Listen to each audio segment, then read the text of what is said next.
Okay, welcome back to the Think Education podcast. I'm Chris Hill, joined as ever by Judith Lammy. And yes, Judith, we've had a few where it's just been the two of us. And as you said, we need to bring back another Welsh link. We do. So we have an excellent guest today. We're joined by a colleague of yours, who I will let you introduce more formally. But this promises to be a fascinating conversation touching on aspects of research integrity, culture, identity, values.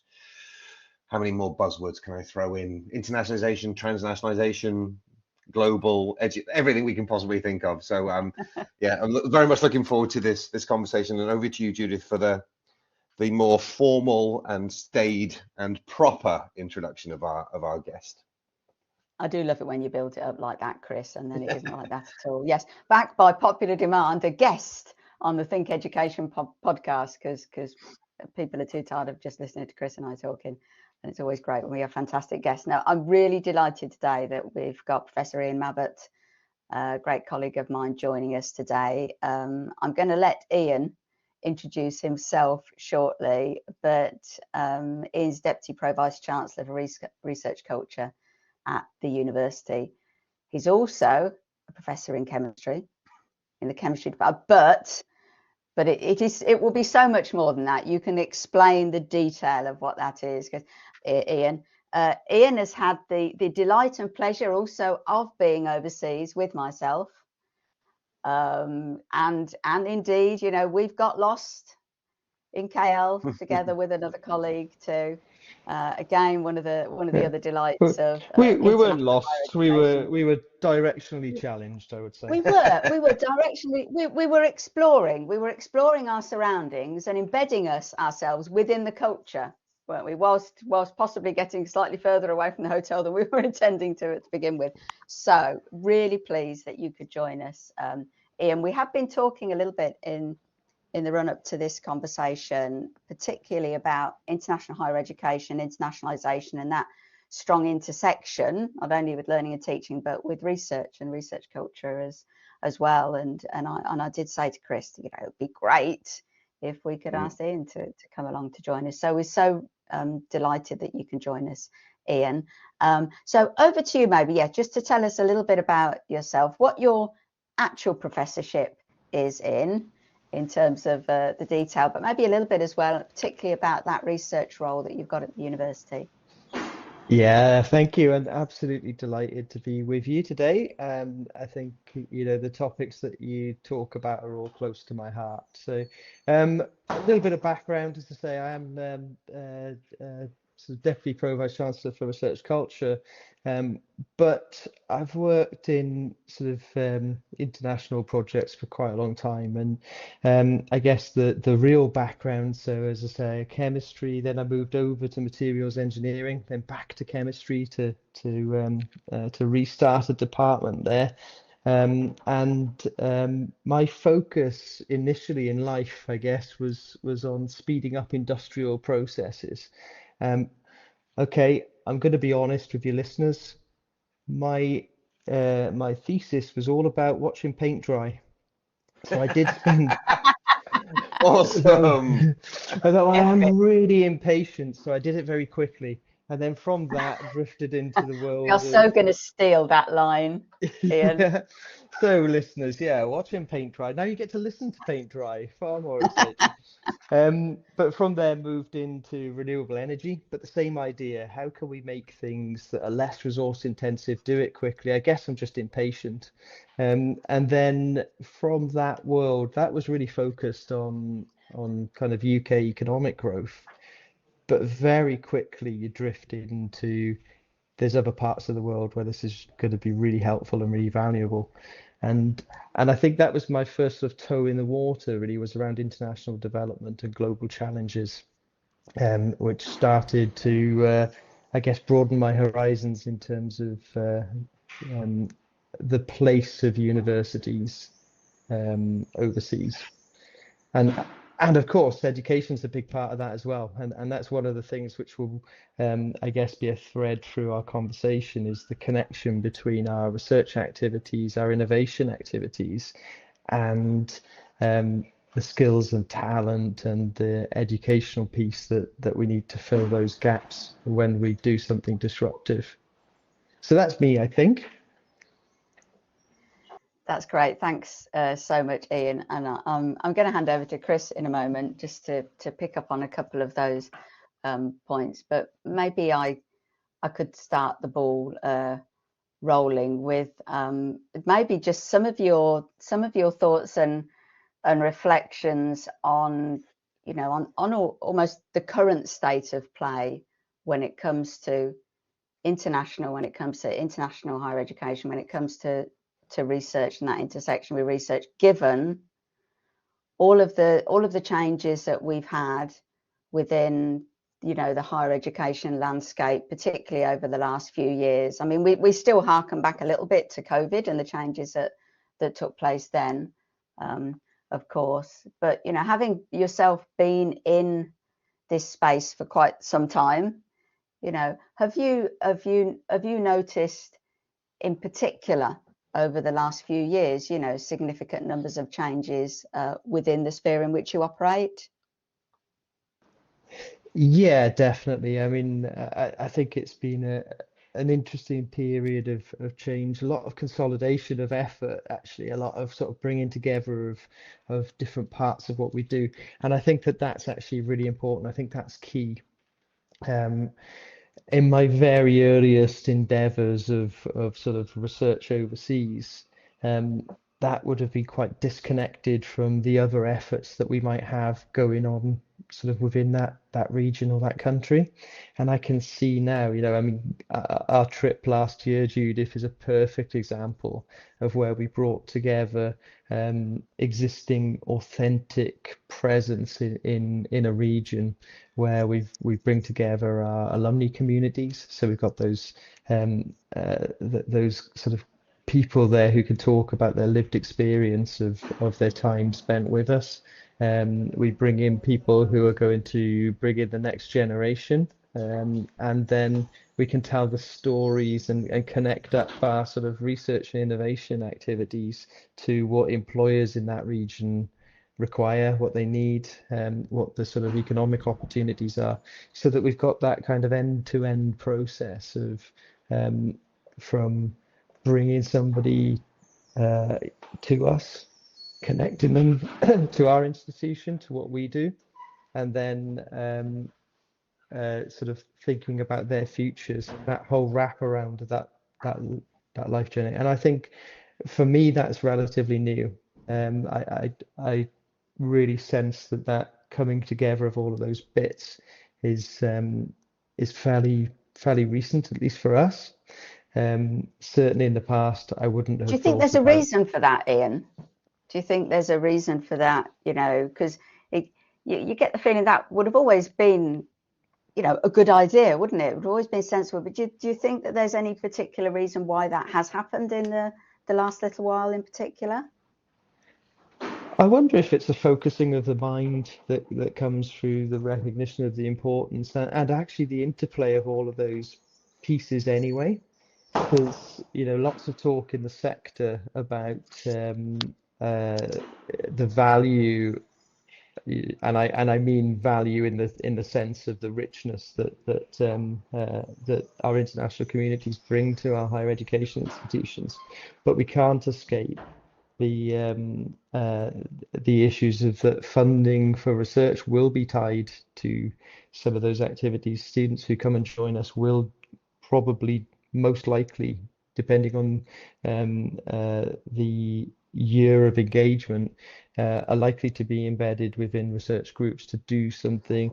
And then so I really think it's that. I think we've sharpened our minds on how interconnected all of our activities are. And I know this is probably something that we'll get onto a little bit later, but even down to how interconnected things like ethics and integrity are with transnational education, how we can operate, the risks around trusted research, for example, and I think how that connects into the areas that we feel comfortable operating in. This is, I mean, Jim, I think this is fascinating because as you said before, Ian, this connects to a lot of conversations, and I like Judith's point, like, why weren't we always doing this? And it's funny, particularly within the internationalization agenda, there's things now that we think they appear revolutionary, and we should have been doing them for 20 years. I mean, it's kind of silly that we haven't been. I mean, I guess part of it is the maturation of the market, so that we're not purely now looking at the undergraduate recruitment model when we set up sort of partnerships. We are, we have more long-standing partnerships. We have more opportunities to engage, and therefore the research can be integrated into that. But I'm really interested in the point that you made just at the end about how we approach that. There's the push to publish internationally, there's the push to collaborate, there's the push for joint funding, etc. But from an institutional perspective, how do we go about identifying and collaborating with, as you say, trusted research partners? I mean, that's when we're looking at a recruitment market for an undergraduate degree, that's a very different thought process than we're looking at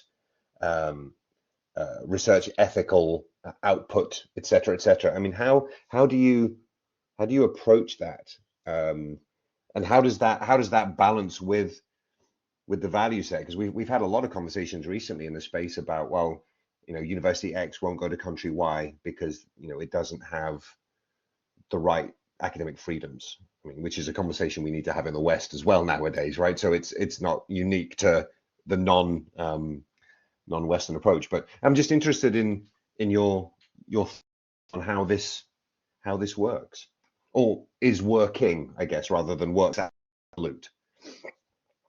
Yeah, I think actually, I think you both make a really good point in that sense of, this is just how we should do it. Why weren't we doing it? And I think in some ways I'm maybe being a little bit disingenuous as well. I think there were always little pockets where this sort of happened. Sure, of course, yeah. But it was generally, and I think that's the big step change. Excuse me. I think that's the big step change, is that it's almost become systematized. There's processes, there's conversations. The way that we handle this now is much more inclusive of all of our potential interests in a region, rather than. So I think that's probably part of a wider culture as well. So I'm just thinking back now, in Swansea as an example, as many institutions will be doing, but we've revised our academic career pathways. Part of what we've done in that is that we've removed, or at least sort of diluted, some of the types of direct quantitative KPIs which will lead to certain behaviours.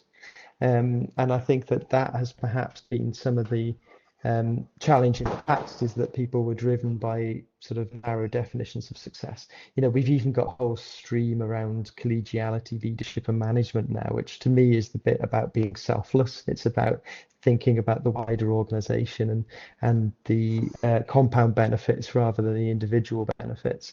So I think there's an element of that going on. And that brings me then over to your sort of question, Chris, and your point there in terms of how all of this sort of manifests. And I think that what happens is that you find those really natural partnerships. So it takes a bit of searching, and it doesn't matter really which end you lead it from. I think they'll often converge, because once you've got a connection,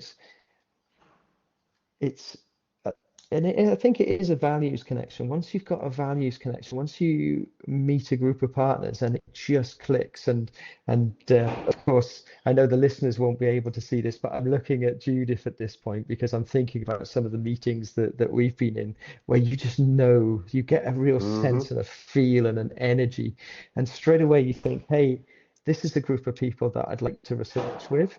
This is a group of people that I'd like to partner with more formally, and I suspect that will lead to a flow of studentships, because the best way to build any kind of partnership is to have that exchange. So I think it grows out of that. I think it grows out of that human connection, and you think, yeah, this is a group of people that together we can do something where the sum is going to be greater than the parts. Just jumping in there, Ian, because as I say, I couldn't agree more. And yes, as you said, it's particularly when you're overseas and you have these meetings, don't you? You on paper, the benefits of meetings can look exactly the same, can't they? And you go into one room, and after about a minute, nobody's got anything to talk about. That there's a bit of a challenge going on. And for others, you walk in and it just comes alive in the conversation, and it can be almost exactly the same people in terms of what their titles are or what their roles are, but there's somehow a people thing going on there as well, isn't there? There's a bond that is created. I like that little phrase that you just had there around that human connection, that you can't you can't write down if that's going to work, can you? Can't write down if you could, it'd be wonderful, wouldn't it? The world would probably be an absolutely a much happier place. But on that note, then, I mean, technology is a wonderful thing. We all know that. End of. But do you think though that there is, though, obviously a strong place there for that human actual interaction with people, that it isn't all going to be about, can we do this via Zoom, can we do it via Teams or Collaborate or whatever platform you're using on? Do you think that the kind of thing that you've just talked about as well, can you discover that if you aren't in the same room as people? Or not, because you might be able to, you might go, yeah, actually, I've got that with a number of partners and I've never actually met them in person. But can you do that, or is it something that does have to be, if it's people, it's got to be about the real people side of it? I think it's really hard to do purely electronically. I mean, it can work, but it's different. The relationships are different, and I think COVID gave us many examples of that. So during COVID, I got involved in kind of a voluntary project. The idea was to thinking about how much has changed in the last 5 years in terms of technology. Gen AI was an emerging sort of concept back then, in compared to where it is now. And what we were looking at was, what can we learn from COVID that can be applied to climate? How can we take a whole systems approach to just making the world a bit better? And it was a global gathering of people from all sorts of different backgrounds, and it was really fascinating, and we built really close connections. But it wasn't quite the same. There was still a yearning to meet people, and one of the best moments of that was COP26 up in Glasgow, where a lot of those people that I've been talking to daily online were physically there. And the first thing you do, of course, is calibrate heights, because everybody looks the same height when they're on a Zoom or a Teams, and then there is just a different connection. And I think I guess there are climate advantages to doing a lot of things electronically, but for me there'll always be to really deeply understand somebody's context, to really deeply understand how you're going to connect, and to have that equitable partnership. And this is one of the things, because my area is mainly sort of climate focused. This is where I struggle. It's one of the big dichotomies, because my fear is that the less that we physically, personally interact, the more tribal we will become. It's almost a natural, and you can almost sort of see some of that playing out, and that's really dangerous then for how we get those culture flows. So I think for me there'll always be a place for that, being in the same position, sharing some of where you are with the people that are visiting. I think that's really crucial. Because I guess as well, just thinking about that now, is this it's a real tension, isn't it? Particularly in the area, as you say, that you look into, Ian, because you're talking about something where, you know, we are talking about climate change, we are talking about the things that we're trying to do to protect the planet. So there's a little bit of you that says, well, really, the more that we can do, you know, in our own space, so that we're not having to get onto planes, so we're not having to go to places, you know, you can understand that side of it, can't you? But by the same token, there's also that other aspect, isn't there, that you can only learn so much, can't you, from, I mean, you can probably get the knowledge. I'm not saying you can't do that. You probably can get the knowledge, but it's almost back to that whole nature nurture thing, really. But, you know, can you really get a feel for the place unless you're actually there, unless you're breathing the air, unless you're experiencing everything that's there, from the humidity and what that does to pretty much all parts of you. And I suppose my final point on it a little bit, and touching upon what you just said there as well, but thinking about the sort of cultural aspect is, again, on paper, you could look at some places or some cultures, and this is talking really generically, you know, it's hard not to stereotype here, but you know, you look at some and you'll think, you know what, we're going to have a challenge here, because on paper, this is what we're like, and this is what we do, whatever the we is, and this is what they're like, and this is what they do. So immediately you think, oh, goodness me. And yet you'll go and meet, and then it's like, well, this is easy. This is working. There isn't an issue here as well. And sometimes then you can get totally the opposite, can't you? You can be potentially thinking that you can collaborate well with certain other people, where, again, on paper, there should be, you should basically be the same people, and you're not. And there's that whole aspect of it, isn't it, that can work in, I guess, in both directions as well. Yeah, it definitely works in both directions. And I think, you know, the other thing for me, because of the nature of the types of work that I did, you know, I spent a little bit of time working on water, sanitation and hygiene.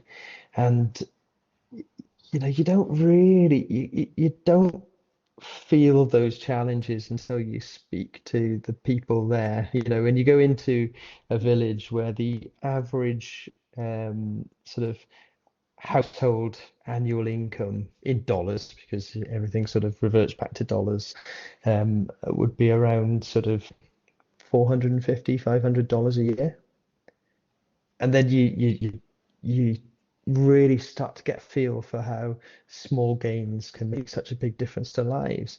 And also you talk to people and you realize there's some really smart people there who haven't got the opportunity, they haven't got the connections to they don't work in an ecosystem where that talent is ever going to be recognized or tapped into. That for me only comes from walking. So you can read that in a book, you can look it up on the internet, you can probably watch a documentary film, but nothing replaces being there.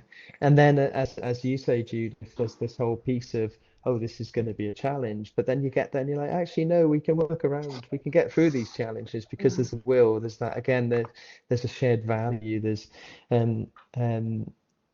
even if it's a few key individuals, but they're change makers in their own place, or they're change makers in their own institution, then actually that's the place where you want to work, because you can have a ripple effect that perhaps will create a different culture surrounding them. But then the flip side, of course, yeah, you can see that this is a partnership made in you know, written for us, and then you go there and it almost comes back to what you said earlier. You go into the meeting and 2 minutes into it everybody's run out of steam, and you think, okay, yeah, we can keep pumping effort into this, but it's not going to go anywhere. It just hasn't got that connection. I was thinking, this seems like one of the intersectionalities between the research and teaching that you're talking about at the beginning, Ian, because a lot of when, you know, you're looking at international teaching partnerships, again, on paper, it's a case of, well, we've got a curriculum, we'll just export the curriculum, etc. But absent an understanding of the context and absent understanding of where the buildings are, what they feel like, you know, the room, etc., you know, you're then saying, well, you're going to franchise out your degree, but who knows what the quality of the experience is going to be like unless you've actually been there. And I think that last point you made about the change makers, because so much of partnership is individual driven, and if you find the right person and you can get on the equivalent sort of wavelength. Judith and I have talked a lot about this in the past, about, you know, the kindness that you experience when you travel, and the fact that so many people have such a shared, despite the fact that our contexts are completely different, we speak the same language when we're approaching these sort of issues within the educational sphere. And we may have different budgets and different challenges, but, you know, we understand exactly what the world is that we're trying to navigate. And I was interested to see, do you, in these sort of conversations, are you now finding that research activity is potentially driving teaching activity? Or because obviously previously it was always teaching first, and then maybe we'd get some semblance of research down the line. You did mention that, but are you finding that you know, a research drive, you identify the right people that might lead to teaching activity? Or is it quite simply it's enough that the research works?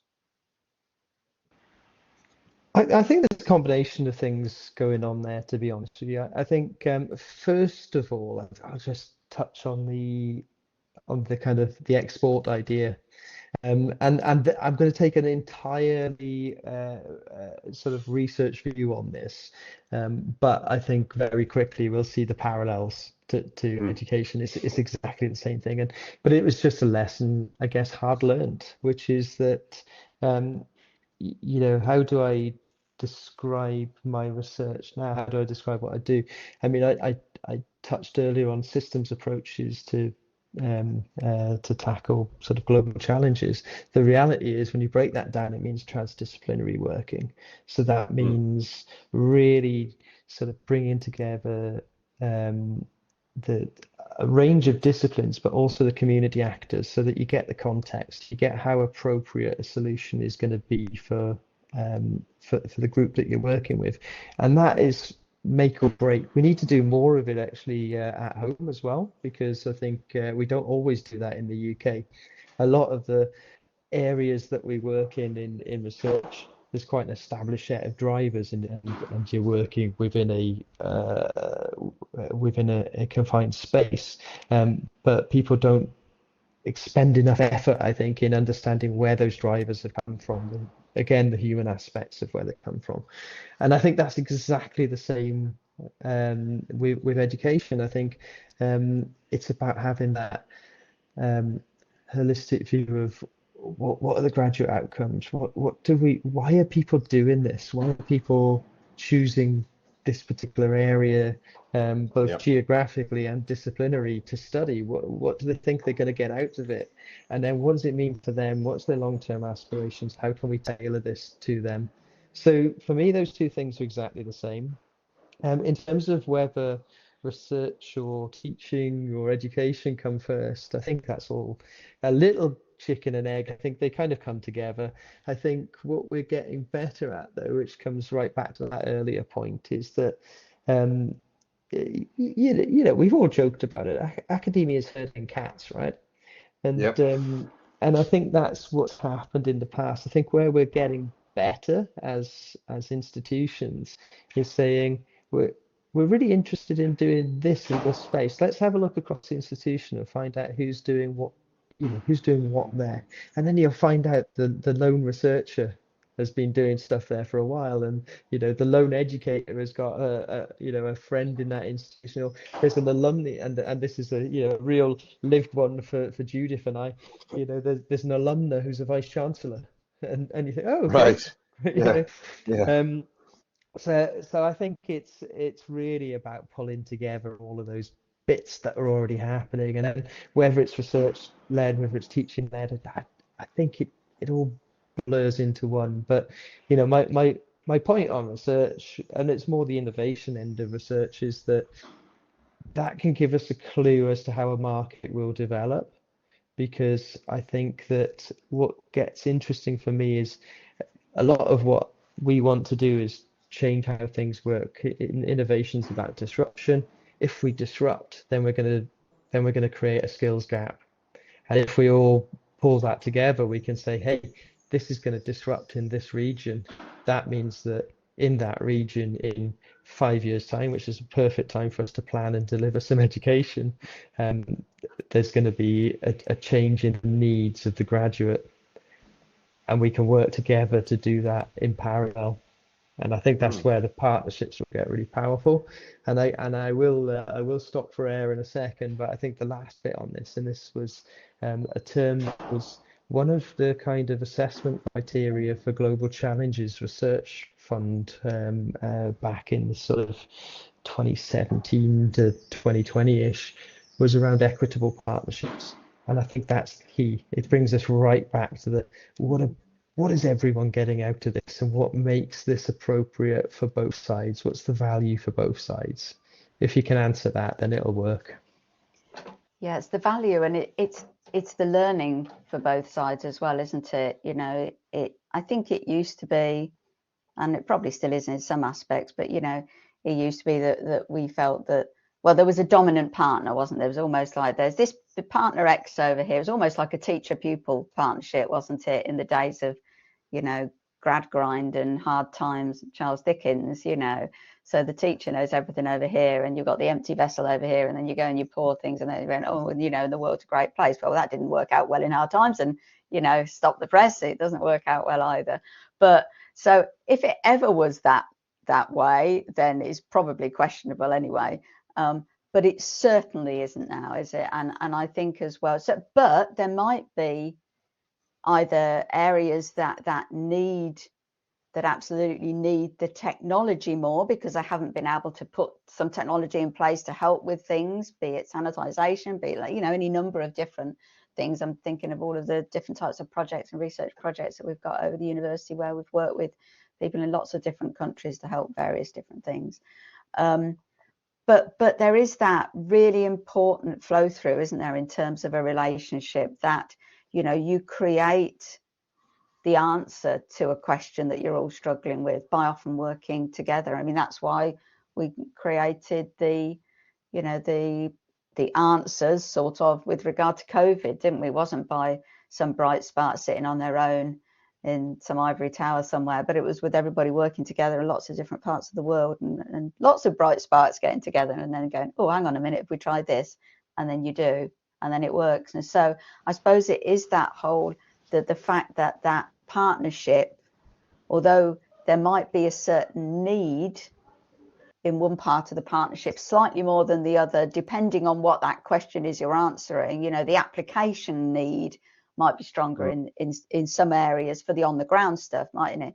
But I guess though, when you start to then take a step back to it, actually the need is for all of us, you know, because when it comes down to all of the areas that you're driving, you know, in when it comes down to climate change or all of those, well, actually this is a planet issue. So quite frankly, it's going to be something that benefits everybody, isn't it, in the long run? Yeah, definitely. I think you've hit the nail on the head there. I mean, even within research, there's this idea, I guess, historically, that you know, a nation would step in with this grand technology solution that's going to revolutionize, and everything's going to change. But what they perhaps don't then do is understand that local context. So this is not an area that I've worked in, but it's kind of peripheral to it, which is the classic example of that around, say, solar cooking. So, you know, multiple failed attempts. The technology can work. The technology is the easy part. But what people fail to recognize is that you may be displacing somebody who's, you know, their role is to go and collect firewood. You don't necessarily think about the fact that this, you know, the times of the day when the solar cooker is active, most of that community, women, men, everybody is out farming. So you're not stood around the cooker cooking. So it just doesn't work. So the technology application doesn't work because you haven't got the connection. We also should never underestimate the technology abilities, because you know, what you'll often find in those sorts of places as well is when something doesn't work, when a technology gets imported and is going to be the great solution, and 6 months down the line, when the researchers have disappeared again, and it's stopped working, you watch the inventiveness in how those parts get repurposed. Yeah. And so there's a real technical nous that gets underestimated as well. So I think there's all of that going on in the research world, and this has all got parallels to education. You can, it just comes down to that you can import a technically excellent thing, you can fill that empty vessel as you see it, but if you fill it with the wrong stuff, then it Yeah. won't learn. And I think that's really, really the bit that changes the game. Now, the reciprocal benefit of that is when I started to do this, I thought, gosh, we don't even go through that thought process back home. We don't think about the fact, does this technology solution work for, apologies for listeners who might not be that familiar with Welsh geography, but does it work in the Rhondda Valley? Does it work in deepest, darkest Pembrokeshire? Is it more designed for London? Those thoughts, those sorts of ways of working, they're things that have really changed my approach to life. I learned that overseas. Yeah, sometimes the further away you get, the more you learn about what's right on your own doorstep, don't you? Well, the more you sort of tend to embrace that as well. Definitely. Have you got a final question, Chris, before I ask my final question? Yes, this is going to be two very disjointed questions in order, but They're not. yeah, Yes. Yes. No, so I actually just wanted to, I guess it's a big question, but it was just more to touch on the aspect you're talking about of ethics, so research ethics. So when when you are looking at partnering internationally, and I guess maybe to phrase the question rather than making it such a big one, does that also have an impact on the way you see ethics at home? Sort of to tie it back to your last point, is ethics something that also should allow us to check our own arrogance and expectations of our own activity, and to rethink how we do things? Because the issue, we know that whenever we partner with, there's always going to be compromise, but the ethical center is something that cannot be compromised, right? As according to our value and whatever it is we're bound by. So how do you navigate that?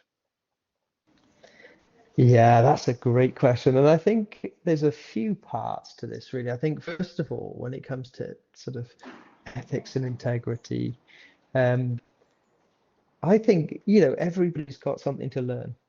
And one of the real keys, so I talk about this a lot, is how you take your approach to handling these things, and I liken it a lot to, there's been a lot of progress in, for example, how we manage health and safety. You've got two options. You can be really punitive, right? You can really punish anybody who has a health and safety breach. And what you'll very quickly see is that people will stop reporting near misses. They'll stop reporting things that we could take action on that would improve the health and safety of the environment in which we work, which is what we're all aiming to do. I feel that ethics and integrity are the same. So what we really want to do is create a positive environment where we can be open, we can discuss, we can say that, do you know what, this is an ethical challenge. What are we going to do about it? How are we going to manage it? How are we going to mitigate it? So that more people tell us more about what's going on. In terms of reflections back on the UK and back on our system, absolutely, it really does, because it makes you think more deeply about what we're doing. And also, and I'm gonna upset a load of people here now, but hey, drama is always about the potential for conflict. Yeah, so to create dramatic tension, we need a potential for conflict. And for me, that is that disciplines look at this in a really different way as well. So I'm finding that really fascinating, and I probably come from an interesting space in that. And I had the pleasure of talking to our researchers within our medical school recently, and I said, hey, you know what, you inherently think about this. When you apply for research funding, you go down the list, and in my disciplines, until probably the last few years, there would be questions like, do you have human participants? Nope, I've done everything in my career to avoid them. They're complicated. You know, do you use human tissue? Do you use biological samples? You tick no, you tick no. So then you instantly think, brilliant, you know, I passed the ethics and integrity screening. Whereas actually ethics and integrity is much deeper than that. So there's a whole piece for people to do to recognize in their own behaviors, you know, is my data reproducible? Do I have a strong data management plan? Have I thought about the implications of dual use? Have I considered when I'm using generative AI, whether I'm using the right systems? Am I protecting the information? Am I being as open as I can, but as closed as necessary in terms of how I share what I do? So all of those deeper questions that are beyond, you know, am I directly going to hurt somebody by doing this, have possibly been overlooked in the past, and that's what we're bringing to the surface. That's great. That's Thanks so much, yeah, Ian. Yeah, it's. I'm just thinking of your disciplinary difference there, and yes, there's lots of ways in which you could approach that, couldn't you? Then you'll ask somebody in the humanities, and they would say, yes, but do you mean the word generative, or do you mean the word? You know, they're just, you know, forget all of that and debate what kind of language you're using. Ian, we could talk to you forever, and it's just been fascinating. Thank you so much for joining us. We used to end our podcast on a question that was, you know, where now for international higher education? That's where we used to end it. You know, it's a big question. We'd say, you know, you can only answer it in a couple of sentences, but we decided that we could ask you that, and, you know, feel free to tell us where you think it might be going. And FYI, now you are a friend of the podcast and we know you, there's no escape. So we know you, we know where you live, you know, I know where you park your car. So there's like loads of there's no escape either in podcasts or potentially in writing opportunities, please, because there's loads of stuff you can do. So, but going back to the final question, so now we have a completely different final question. When you're away, and it's a really difficult one, quite frankly, and this might take you some time to have a think about, you know, what is that homesick dish that you're worried that you miss? You know, so when you're overseas, maybe you've been there for a while, what do you think? What's that homesick dish that you really miss? So I love that I've broken the podcast, and that you know, you've got a typical ending, and then mine becomes that. So the homesick. No, to be fair, it isn't. That is now the ending that we've got. Oh, so okay. it's not that you've broken it. No, we broke it ourselves. So don't worry about that. No. Oh, no, that slightly inflated my ego and then popped it. So sorry, no, you did definitely. Please, just rewind down. Get what I did. That's all right. Ego doesn't suit me anyway. So I think that now the thing is, it depends where I am, because, you know, if I'm traveling in Southeast Asia in general, I'm probably happy with the local offerings. But after a while, it's usually as basic as and I don't know why I say this because I don't eat one very often at home, but it's the concept of the sort of full cooked breakfast with all the bits. So, you know, proper baked beans. It's amazing when you've missed a proper baked bean for a while. So I think that's probably the main one. On that note, and we can have product placements on this. It doesn't matter. What is a proper baked bean? I'm just checking. I mean, you know, other brands are available, but you can definitely. It's one of the few things where you can taste the difference between Heinz and the own brand value stuff. There you go. There you go. And this could be a podcast in itself, couldn't it? Really, it could definitely. You see all of these things. Do you pick own brands, as you say, in many ways? And this is, you know, food and language is all part of culture, isn't it? As you say, we can go away and we could, you know, bask in the glory of what we can get overseas. But sometimes, yeah, just Beans on toast might be quite nice, but proper beans. And I think the other thing to remember is how much that matters to people who come to us as well. Being able to find something familiar, something that they recognize, and something that just gives them that taste of home, because that can be some of the biggest challenges for students and staff who join us from overseas. It's a really, really good point, Ian, and I think a wonderful one to end on, actually. But you're quite right, aren't you? There's something also warm and comforting about it. There's something that makes you, all of a sudden, you feel like you're in your safe space, aren't you? You think, oh, great, I'm having that. And that is just something that reminds me, and it doesn't even have to be about home, but something that reminds me of being comfortable and being secure. And you don't always get that from the hearty offerings that you might get in all different parts of different countries, let's say. So, well, we know what Ian's going to do now. He's going to whip off home, rustle himself up a full English with Heinz beans. And then, so if you don't see Ian on the campus for a little while, we know where he is.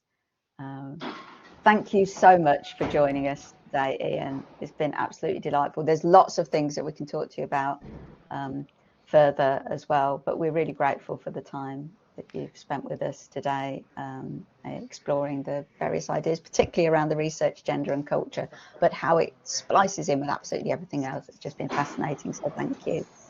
Brilliant. Thank you for having me. It's been a real pleasure. Wonderful. Thank you very much.